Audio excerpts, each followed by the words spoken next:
Para a gente entender o Brasil de hoje, por que ele é do jeito que é, muitas vezes a gente precisa voltar no tempo. E poucas pessoas explicaram isso de forma tão clara quanto o Célcio Furtado. Então, vamos mergulhar na obra dele para entender as raízes da nossa formação econômica. Pois é, essa pergunta aqui é o ponto de partida de tudo. É a questão que o Furtado joga na mesa e que vai guiar, toda a análise dele sobre 500 anos de história. A ideia dele é genial. Para a gente pensar o futuro do Brasil, não basta olhar para frente. É preciso, antes de tudo, olhar para trás e entender as decisões e as estruturas que nos trouxeram até aqui. E para começar essa jornada, Furtado nos leva lá para o comecinho de tudo. Ele diz que a chave está em entender a lógica, o porquê por trás das nossas origens coloniais. E aqui está a grande sacada, o ponto central da tese do Furtado. O Brasil, ele não nasceu para ser um país no sentido que a gente entende hoje. Não, ele foi concebido desde o início como um negócio, uma gigantesca empresa comercial. O objetivo final nunca foi criar uma nova sociedade aqui. O objetivo era, pura e simplesmente, explorar recursos para enriquecer a Europa.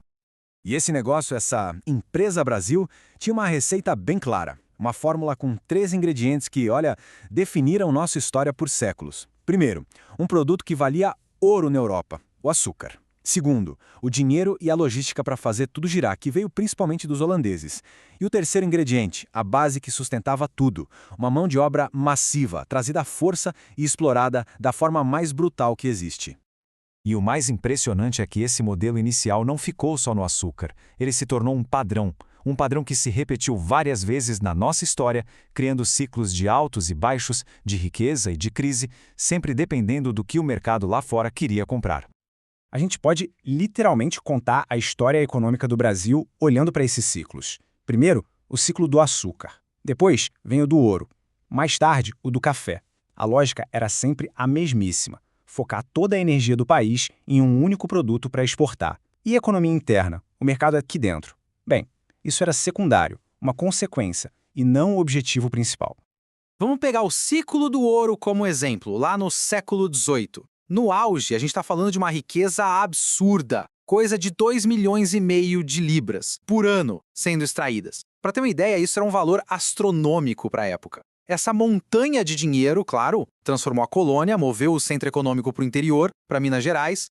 Mas, e esse é o mais que muda tudo, essa riqueza ficou aqui? Não. A maior parte dela escoou. Estimativas mostram que praticamente todo esse valor, ou até mais, ia parar na Inglaterra por conta dos acordos com Portugal.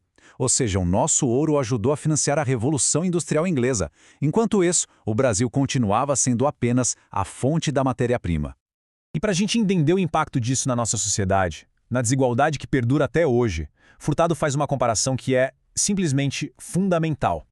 Olha só como fica claro. De um lado, o nosso modelo, o de exploração.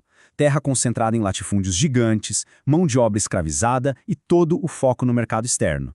O resultado? Uma concentração de riqueza brutal nas mãos de pouquíssimos. Do outro lado, o modelo de povoamento, como que aconteceu em boa parte da América do Norte. Lá, a base eram pequenas propriedades em foco muito maior no mercado interno.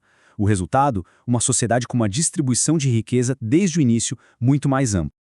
Ok, vamos dar um salto no tempo. Chegamos ao século XX. O Brasil finalmente começa a tentar se industrializar, a criar uma economia voltada para dentro. Mas será que foi fácil se livrar dessa estrutura antiga? A resposta é não. As velhas desigualdades não sumiram, elas só mudaram de cara. A industrialização não foi distribuída pelo país, pelo contrário. Ela se concentrou de forma esmagadora no Sudeste, principalmente em São Paulo. Aquela antiga divisão entre um centro rico e uma periferia fornecedora se repetiu com uma nova roupagem. O Nordeste, que foi o primeiro centro econômico lá no ciclo do açúcar, agora ficava para trás. E com tudo isso em mente, a gente volta para aquela pergunta do começo, a pergunta do Furtado. Só que agora, a gente tem as ferramentas, tem um mapa para entender as forças históricas profundas que estão por trás dela. Mas atenção, a análise do Furtado não é para ser pessimista, muito pelo contrário. É um convite à reflexão, quase um chamado à ação. A grande mensagem é que a história não é um destino. Não estamos condenados a repetir o passado. E entender de onde viemos, entender essas estruturas não é para ficar se lamentando. É, na verdade, o primeiro passo para que a gente possa, de forma consciente, escolher um caminho diferente. A pergunta que fica e que Furtado nos deixa é: seremos capazes de superar esse legado